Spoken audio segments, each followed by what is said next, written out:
Allow me to introduce myself. I am the last sane sports fan. I am a genius by trade. I just knew too much.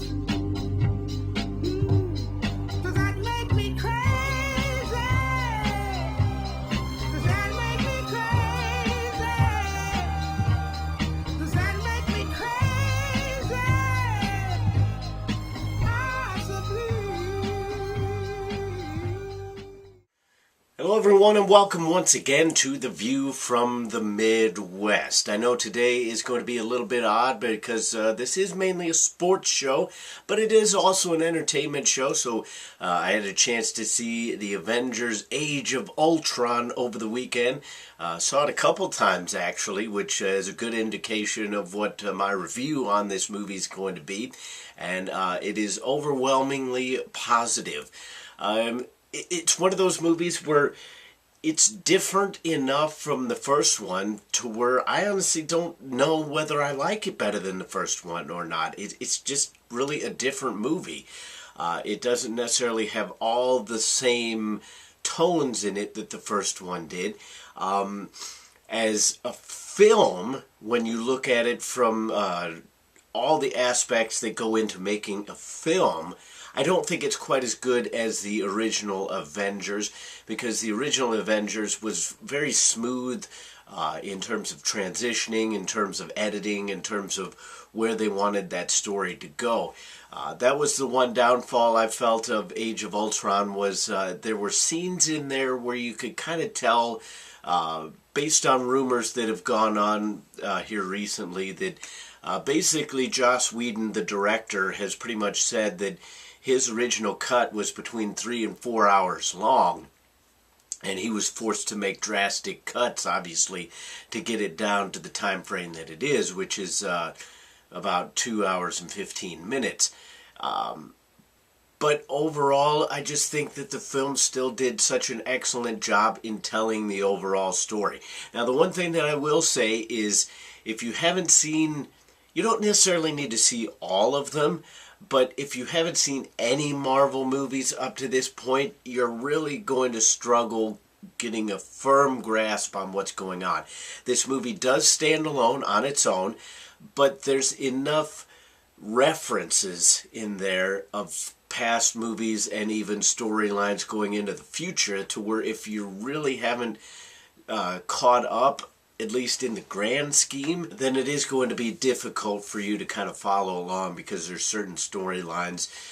And that is probably the issue that the Marvel Cinematic Universe is going to have going forward now, is even though they make great standalone movies, they're trying to tie everything together in a way that eventually, as they go into Phase 3, Phase 4, all that kind of stuff, in terms of their movie lineups, eventually you are going to have to pretty much see past movies to really understand what's going on in the overall universe. If you want to just pay attention to what's happening to those specific characters right then and there, I think Marvel has done a good job in terms of giving you a product to where you'll still be able to enjoy just that singular film.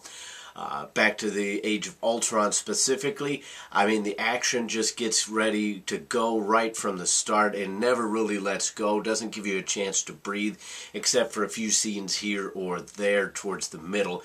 I will say that my initial reaction was I was a little bit disappointed, not in the beginning of the movie, but in the fact that I didn't connect with the movie immediately. It was like, I'm enjoying myself, but I don't necessarily know that this is really all that great. And then all of a sudden, once you make that emotional connection with the characters, with the storyline that's going on, then it really just kind of grabs you and holds on. So it really was an excellent movie. There's a question going around in a lot of the fandom. Was it better than the first one? I will say that if it's not better, it's at least on par, maybe just a step below. So you kind of have that wiggle room.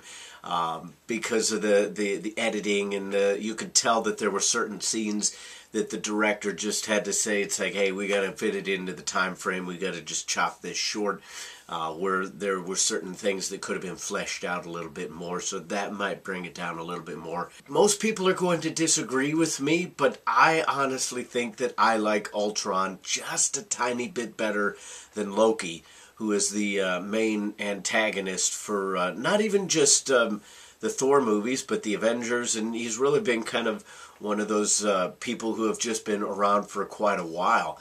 And Ultron, he didn't get the character development perhaps that Loki has, but just focusing on when he was on screen, it was so enjoyable, and you really just bought into the fact that he was so convicted in his actions that he really made the movie. It really was the age of Ultron, and he was just an excellent villain. Overall, I think I'm going to have to give this movie a 9 out of 10. It's almost impossible to get a 10, although there might be a movie coming up in December for those of you who are aware of such things that I might have to give a 10, but that's out of my own personal feelings. We'll have to see. But that'll wrap it up for this Age of Ultron review here on The View from the Midwest. Hope you enjoyed that. We'll stick to sports for the next one, and then we'll get things rolling. Comment, rate, and subscribe down there. And until the next time, I will see you then. I remember when I lost my mind. There was something so pleasant about that place. Even your emotions have an echo, and so much